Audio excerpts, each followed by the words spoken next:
Good afternoon, everybody. We're going to get started with the daily market recap video in just a moment. We'll give it another minute or so for people to join us.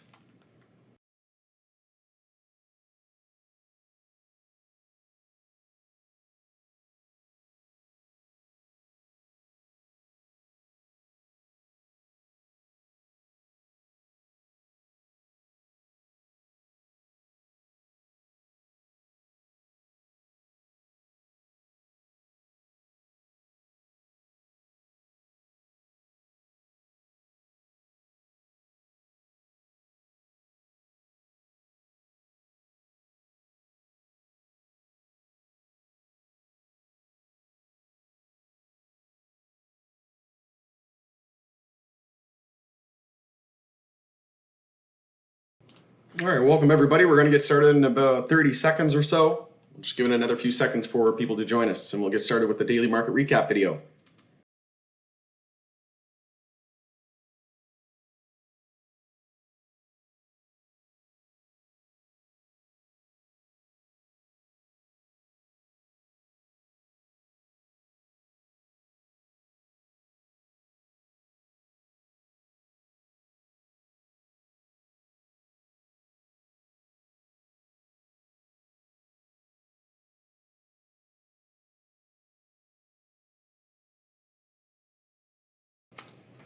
All right, welcome everybody.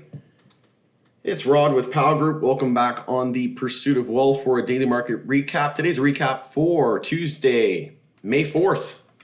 And we had quite the day on our hands today. So it started off as a pretty nerve-wracking day, ended up not being too bad. So we've got a pretty big pullback in the tech stocks. So that's very evident here, just taking a look at FinViz and the technology sector. But pretty much a mixed bag here today. Lots of green, lots of red.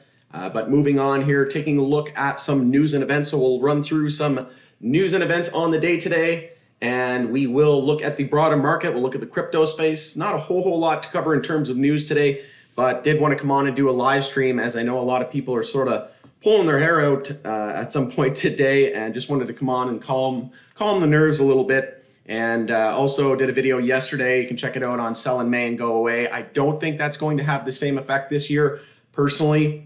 I could be wrong, but sell in May and go away to what, right? And normally people go on vacation. Personally, I'm not taking any vacation. Where am I going to go? I'm in Canada and we're on lockdown. So, you know, it would be true in a typical year, but sell in May and go away. I mean, look what happened last May in the stock market. We didn't sell in May and go away.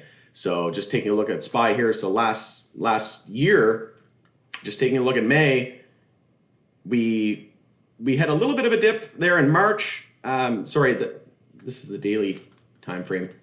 Taking a look at the weekly. So from the lows of March 2020 into the summer, there was no sell in May and go away. We had a little bit of a dip there. That's what I was looking at into the beginning of June. And then I think that was, again, that's when people were thinking, oh, here we go, right? There's the sell in May and go away narrative. But again, sell in May and go away to what? There's nothing going on. So there's nothing, people can't go and travel and, take vacation. A lot of people are saving vacation for when the lockdowns hopefully end. So we'll look at the chart in just a second. But before we jump in, make sure to smash the like and subscribe to the channel. I would appreciate it. And Jason, looking forward to it. Absolutely. So am I. Couldn't wait to come on here and do this daily market recap, honestly. Lots to cover today. And again, just kind of keep it simple, trying to calm the nerves a little bit. And again, just as I reiterated in my video yesterday, as long as we maintain daily uptrends and weekly uptrends, we are just fine. So the reason why we sold off today was mostly because of the tech sector, and that fear in the market spread across the entire market. So cryptos hit as well. But we did have some rotation going on, and that kept SPY from completely falling off a cliff and seeing the bottom being wiped out off the chart. But we also had some comments from Yellen, Janet Yellen, saying that higher interest rates may soon be needed to prevent the economy from overheating, quote unquote. And this is something that we know is going to come eventually. And the market sort of woke up to that idea today. But we've been saying for a while now that the tech sector and the SMH, the semiconductors, have been extremely weak. And that was very evident today. So we'll look at that in the chart in just a second. Also wanted to highlight that the digital dollar project to pilot U.S. central bank digital currency. And this comes after the Chinese have released their digital yuan, and personally, with China set to overtake, the U.S. as the top superpower of the world and potentially threaten the dollar as the world reserve currency, I don't think that the U.S. is just going to sit back and watch that happen. I think they're going to compete, and they're going to be making a very huge push and just a rapid push to get the United States digital dollar in the works as well. Also, we saw that Ripple appoints a former U.S. treasurer to its board amid the legal fight with the SEC. So isn't that interesting that a former U.S. treasurer who used to sign U.S. dollars and money and create monetary policy is now joining the Ripple in the midst of the SEC lawsuit that alleges that Ripple sold illegal securities. So found that interesting, and the writing sort of on the wall, so to speak. And personally, I am extremely bullish on XRP. So the Dogecoin mania continues, breaches 50 cents today. Had a lot of people asking me if they should buy Doggy Coin. When people are contacting you that know nothing about crypto or never interested in crypto and are not even calling the crypto by its correct name, you know that it's probably signaling some sort of near top on the horizon. So again, when they don't even know how to pronounce the actual name of the coin, that should send off some red flags in your brain. But this is coming ahead of the Saturday Night Live guest host gig with Elon Musk. So again, this could be one or two final pushes for the Doge train to pawn this off on retail. I just want to highlight before we jump into this any further as well. Dogecoin was at 0.00113 cents about a year ago. So if you put $1,000 into Dogecoin a little over a year ago, about 13 months ago, you would now have $500,000. So explain to me, why are people looking to buy it now? It's because people are emotional. Humans do not learn. And when things are in a bubble, when things are in euphoric mode, people just don't care. They want to make a quick buck, and fundamentals go out the window, right? There's nothing fundamentally strong about Dogecoin, and it's very similar to Bitcoin. But I mean, realistically, if we've gone up 455x from a year ago, again, if you put $1,000 into Dogecoin a year ago, it would now be worth about $455,000. 455x your money. So are you really going to enter here in hopes of seeing $1 to try to squeeze another 50% out of it? It just doesn't make any sense to me. So we need to be cautious and just start to look out for a potential temporary top. We are extremely overextended on Doge. I'll bring up that chart in just a second. But taking a look at the crypto sector, so we did pull back significantly. Ethereum bouncing nicely here off of the lows and definitely standing out as the lead bull. We've been saying that for a while now, but Bitcoin has been weak. And best case scenario right now for Ethereum and altcoin bulls is that we see Bitcoin just hold the lows and essentially go sideways and just slowly trend up, and then we can see altcoins outpace it. But Bitcoin, monthly inside bar, so whichever way this breaks this month, if we see it break this month, it's entirely possible that we tighten up and it takes a few months to play out. But if we break it bullish, then new all-time high. If we break it bearish, we're going to see monthly consolidation for the first time in about a year. And I just want to bring up the Doge chart here. So just take a look at this weekly chart. Well, first of all, the monthly RSI is at 99.74. I've never seen an RSI on the monthly that high before. So there's that. And then on the weekly time frame, look at this. There's no support on the weekly all the way down until 4 cents. So that means we could pull back 92% thereabouts and still be in a weekly uptrend, just looking for a weekly high or low. Like, to me, if you haven't entered, again, I'm not dissing Dogecoin. Congrats to those who've made money. I know a lot of people in our group. I personally don't trade Dogecoin, but I know a lot of people in our group have made a ton of money off Dogecoin. And I've said it looks bullish. You can go ahead, but a lot of those people, they entered at around 4 cents, 5 cents. But even then, right, we ran from not even a penny to 4 cents and 5 cents. Like, we've seen huge gains. And then from the 4 cent level, we ran another 10x, right? So personally, I would be deleting this off the watch list. I would not be entertaining it at all. The only thing I'd be looking at is going short, but I certainly wouldn't be entering any entries here. And like I said, we could pull back and see a 90% pullback and still be in a weekly uptrend. So personally, I would strongly advise, again, this isn't financial advice, it's for entertainment purposes only, but strongly encourage that you rethink any entries here. Again, I don't hate Dogecoin, but when people come to me and ask whether or not they should invest in this, I get butterflies in my stomach for them, and I don't want them to lose money, right? And I know that a lot of people are going to lose money.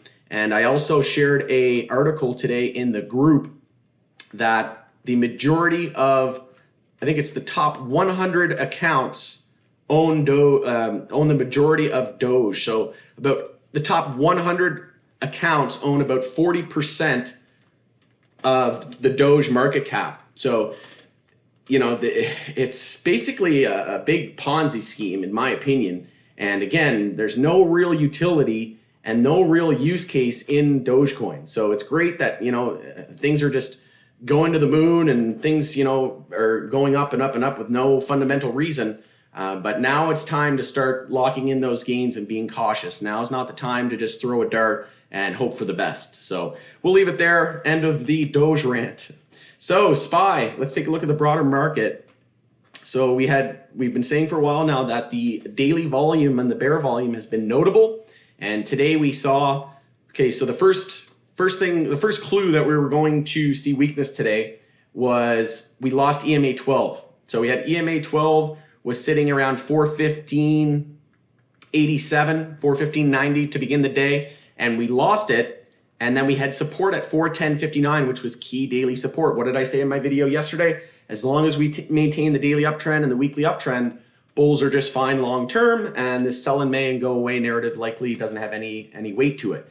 So today we get a low of 411.67. We held that daily support. So right now bulls are saving the day. We bought the dip, nice lower wick, but we did close below EMA 12. So we need to be cautious. This may not be the complete bottom, and we're still seeing a lot of other sectors weak. The dollar today topped out at EMA 26. So we saw the dollar respond in a bullish reaction, not surprising. IWM was weak today. Daily consolidation, QQQ, heavily daily consolidation mode. And we could even see an EMA 12 and 26 bear cross. We have no support on QQQ really down until 307. So daily volume increasing today as well. SMH has been really bearish.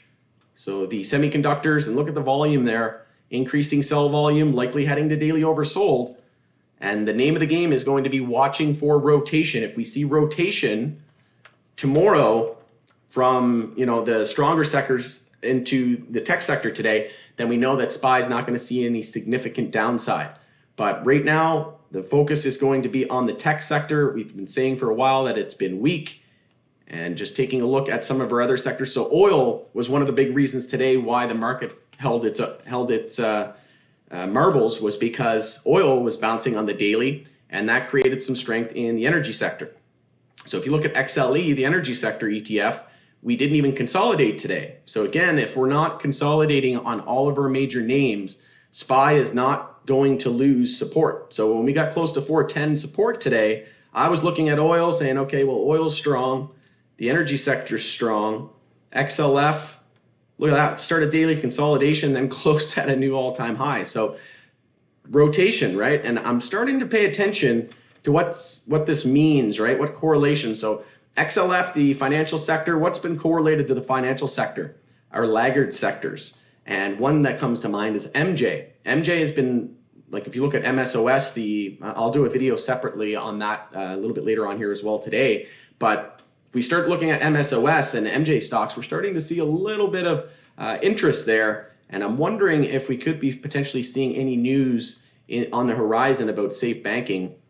But XLF definitely standing out today, started daily consolidation, then closed near the high of the day. So obviously lots of rotation going on. So again, if we see The financial sector week tomorrow, we'll be looking at the tech sector to see if it's bouncing. But if we see both the tech sector and the financial sector and the energy sector all consolidating tomorrow, then it's, Geronimo, so to speak, and look out below because we could be in for a lot more downside.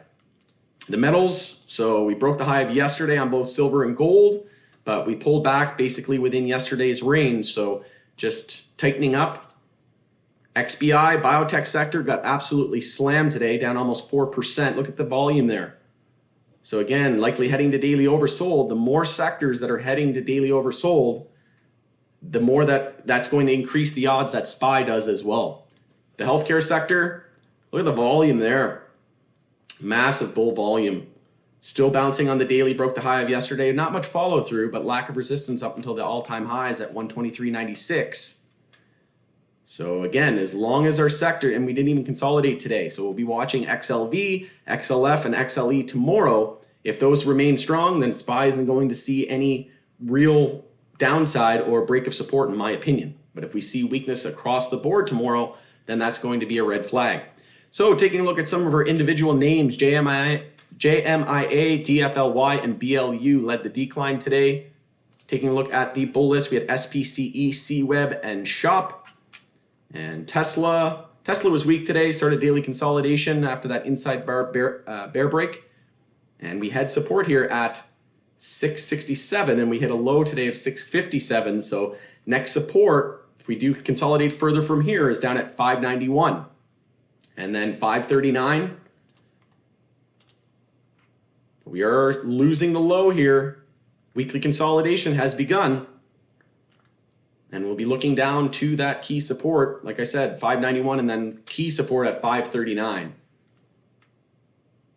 And I'd love to add some Tesla to my portfolio underneath $500, but whether or not we get there this week or this month remains to be seen. But again, could we be heading to daily oversold? It's certainly looking like it. Let's take a look at Apple. Apple on the verge. Look at that EMA 12 and 26 curling. Could see a potential bear cross there. Heavy bear volume. And again, the more names that we see daily consolidation on, the more that we could expect more downside in the overall broader market. Always love your market coverage. Will you be doing ticker requests this stream? Yeah, I can definitely do a couple there, Jesse. I appreciate that. Appreciate the support. Yeah, just plug away any tickers that you have, and I'll address those here in a few minutes. Just taking a look at a few other names here as well. Facebook.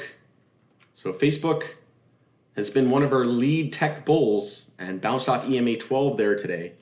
Let's just take a look at QQQ as well on the weekly chart. So we held the 10-week moving average at 326.33.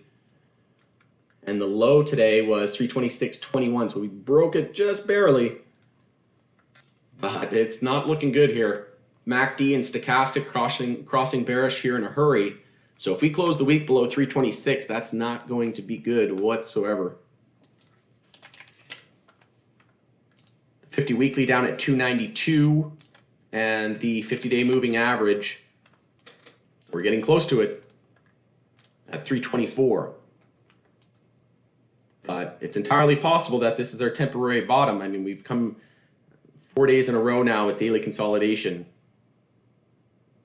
So we could potentially see a bounce tomorrow. Again, we'll be watching for that rotation. All right, yeah, let's take a look at a quick couple tickers here. So Chewy. Oops. I did it again.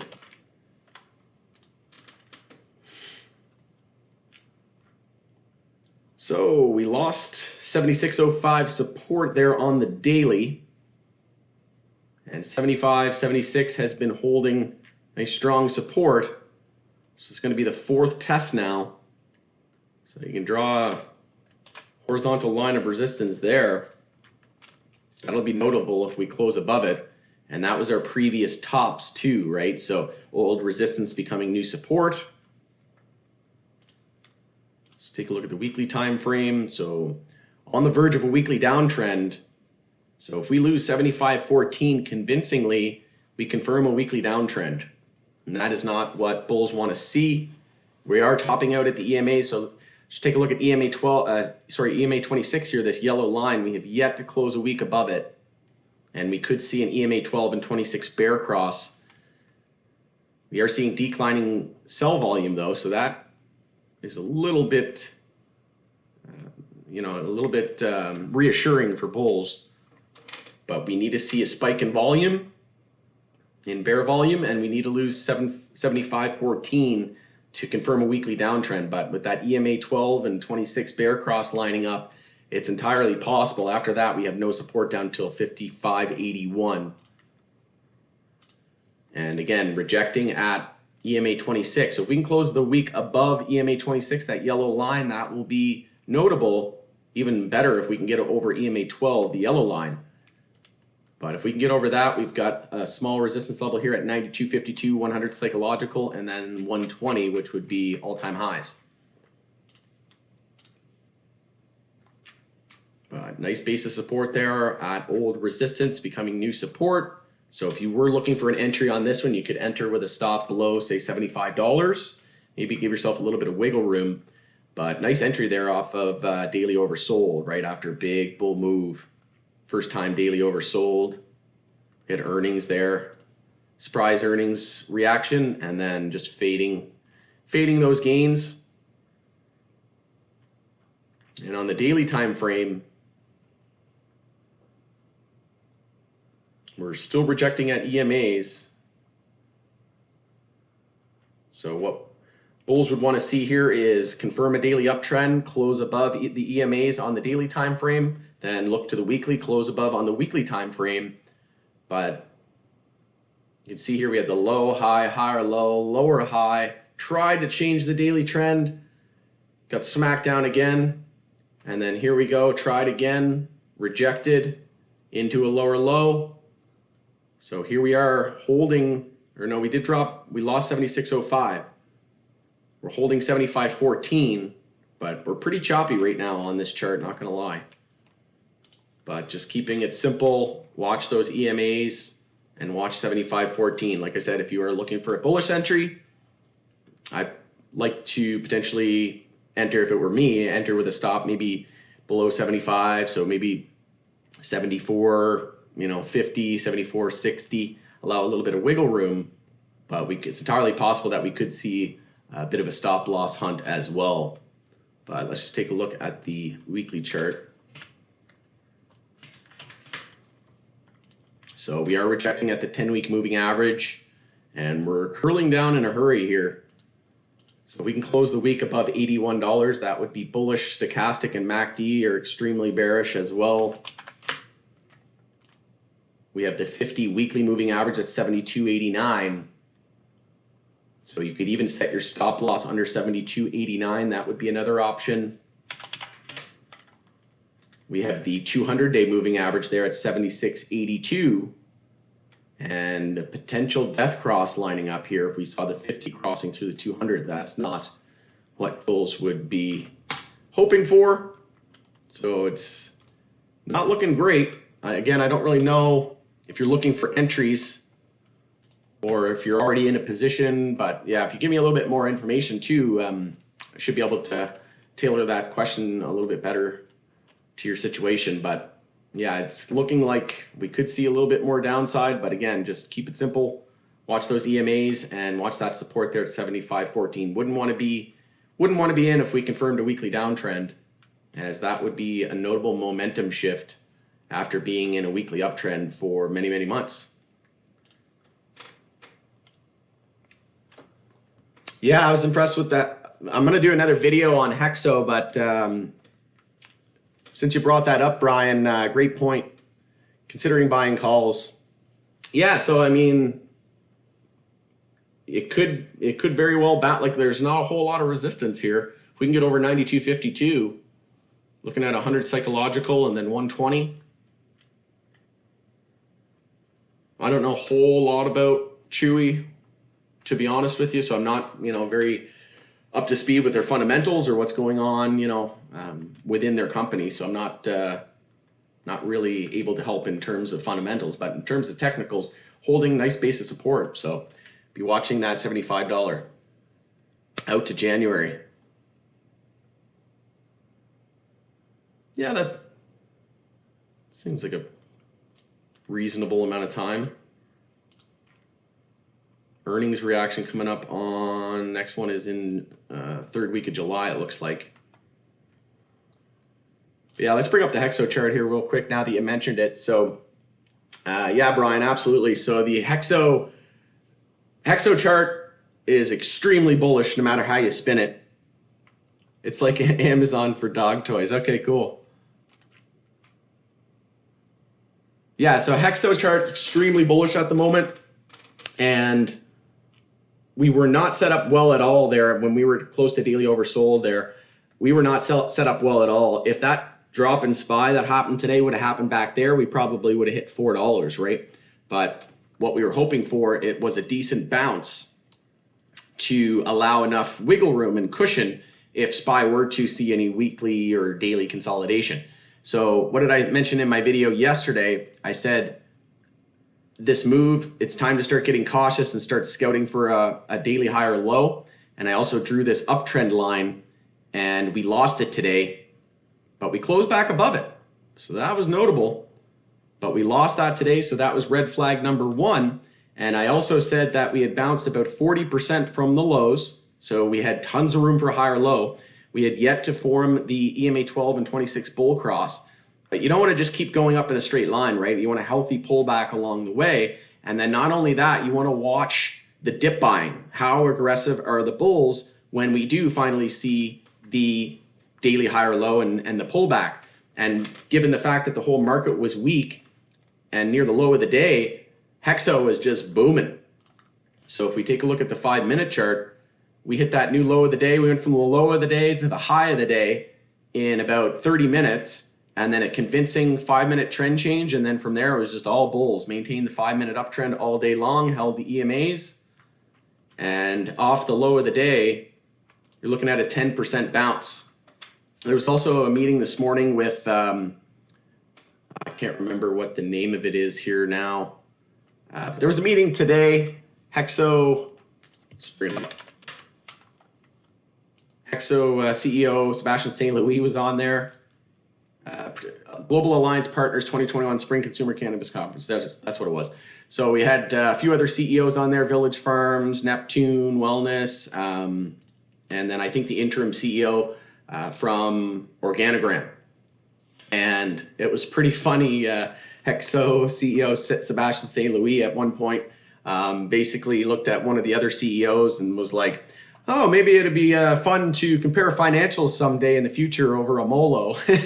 And you could just see the smirk and the twinkle in his eye. And it's insane how confident he is and how almost downright cocky he is and arrogant. Like it's almost as if he knows something that the masses don't. He's just not able to tell us yet. But this dip buying here on Hexo was extremely notable. I mean, if we just compare it, just bring up the S&P 500 chart.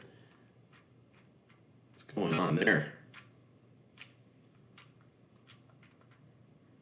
Not sure why that's S&P. Huh. That's bizarre. That compare function is not working properly at the moment. Trading view has been really odd the last couple of weeks. But anyway, not a big deal. I'll just bring up the SPY chart. So we'll bring up the 5-minute chart here. So let's compare. Let's see if I bring it up this way. Oops. There we go. I have to hit the same scale.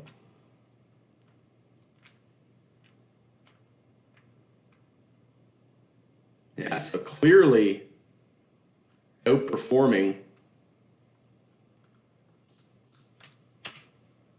But today, SPY was at the low of the day. And from the low, we even went to a new low of the day.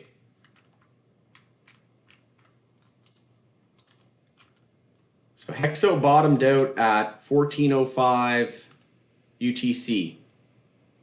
1405. So we continued to a new low of the day on SPY. So even as SPY was in a 5-minute downtrend, rejecting at EMA 12, it continued to see 2 new lows of the day before it changed the 5-minute trend and then started its bounce.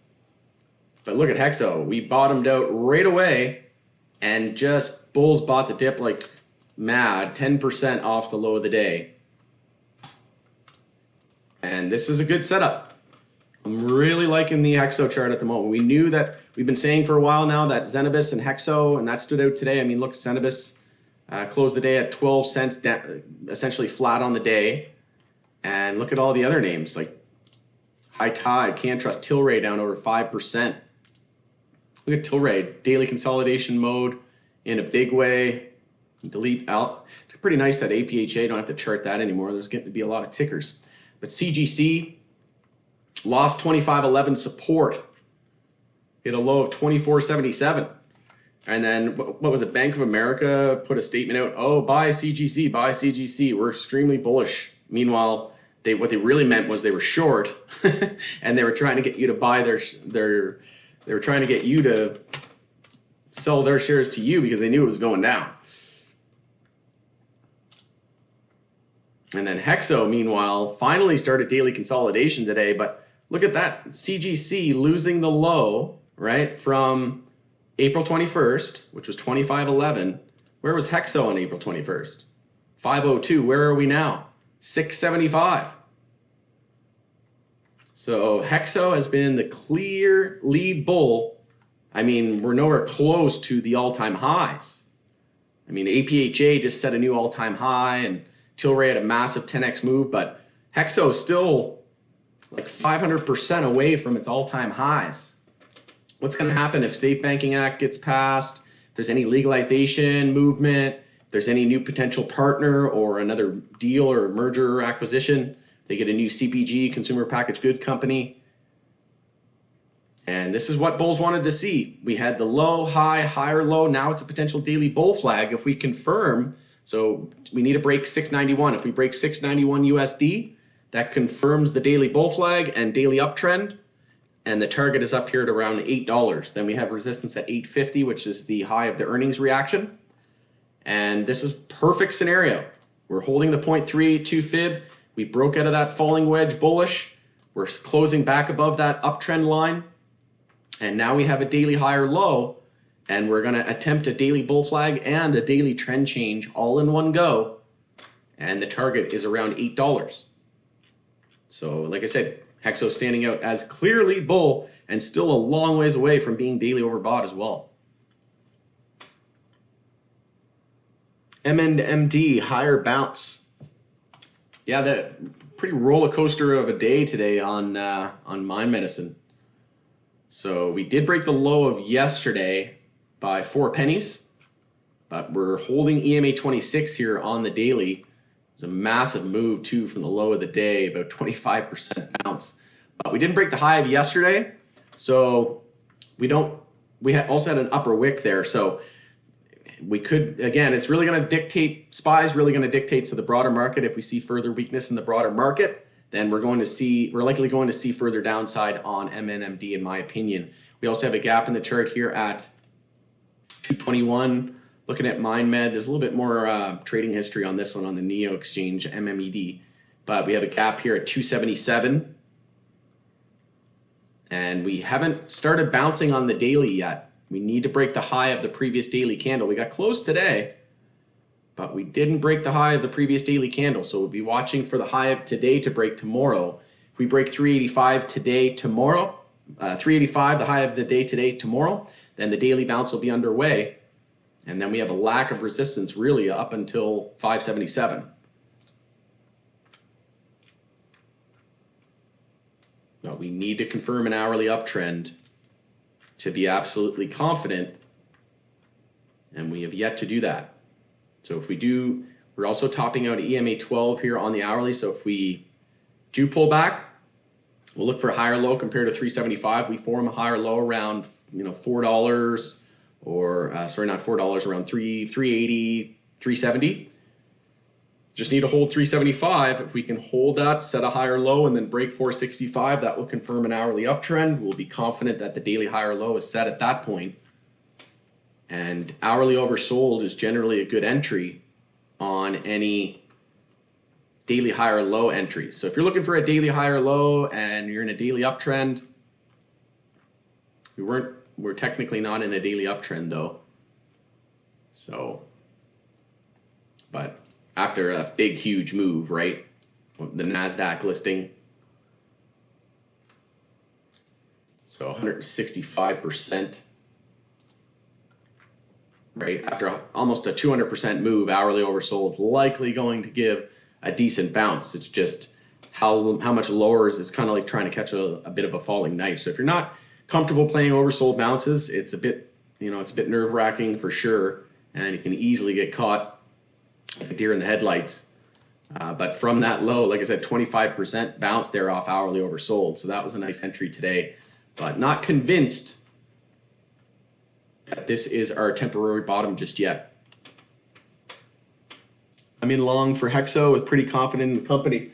Yeah, I'm pretty much in the same boat. It's my biggest exposure. It's my biggest holding out of anything that I own, and I sleep easy at night. I don't have any concerns whatsoever, and always looking to give them more of my hard-earned dollars because I know it's going to be in good hands. You bet, Adam. All right, folks, it's been a slice. I think we're going to end it there.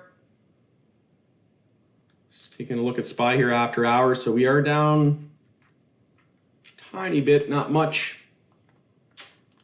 But again, we need to see.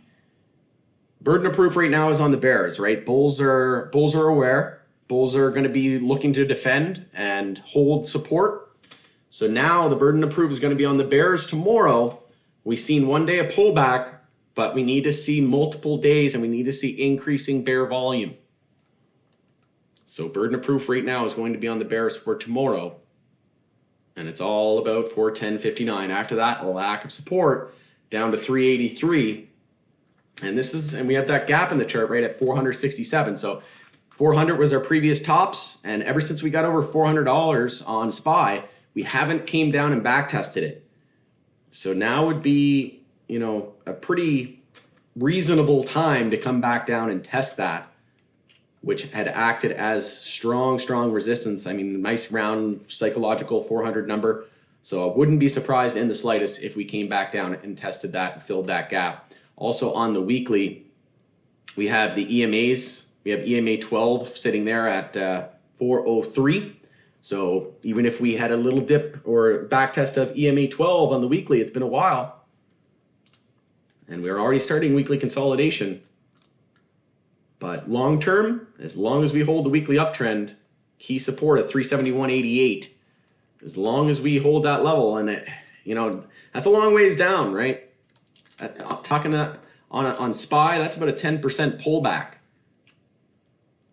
And if SPY, S&P 500, an index pulls back 10%, and you're invested in an individual stock, your stock could easily pull back, a lot more than that, right? Maybe double, triple. So if looking at this chart, creates a little bit of sweat in your forehead by looking at 410 and then below that, no support down to 383.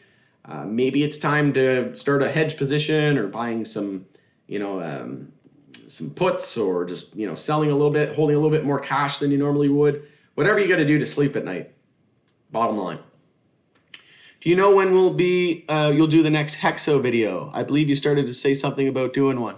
I was going to do a video. I was going to do another update on that conference they did, but then I wasn't able to because of copyright reasons.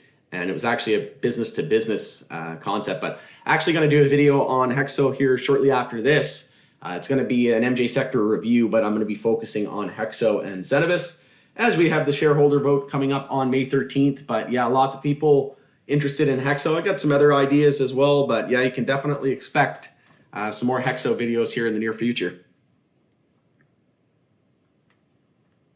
All right, so going to end it there.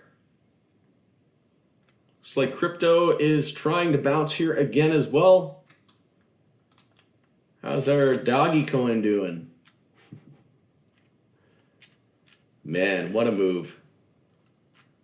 Just before we go, just for fun, for those that stay to the end, let's just go back and look what this was in March last year. So look at that low. Right up here, you can see the low. 0.00135. So if we take the high of 61 divided by 0.001, was it 135? 00135.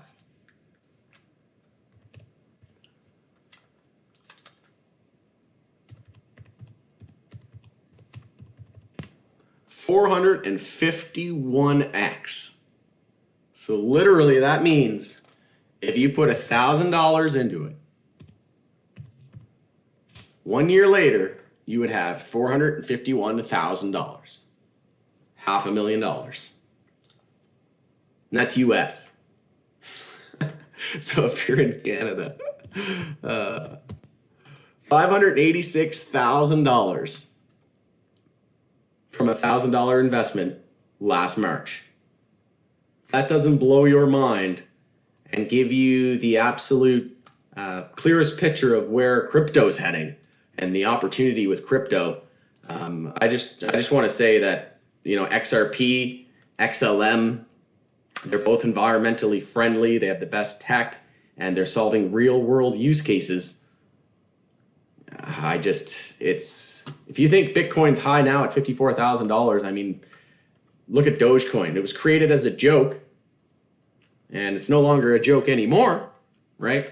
But it was the whole premise was created on a joke. The person who created it basically didn't even like crypto and said, "Hey, look, I created my own blockchain. This is, you know, look how great blockchain is." And then here we are up 450x in a year. So if you're looking at Dogecoin and wondering if it's going to go to $1, trying to squeeze out another 50% after it being up 455x, I don't know what to tell you. But lots of people have made a lot of money, but I can tell you there's going to be even more people who lose money. So don't let that be you. Again, not financial advice. It's for entertainment purposes, and I don't know about you, but that is extremely entertaining. $1,000 into $500,000 on a meme coin that was created as a joke. Pretty insane. Gonna end it there. Thanks again for joining us on The Pursuit of Wealth for a daily market recap, and we shall see you guys a little bit for an MJ Sector review. Take care, everyone.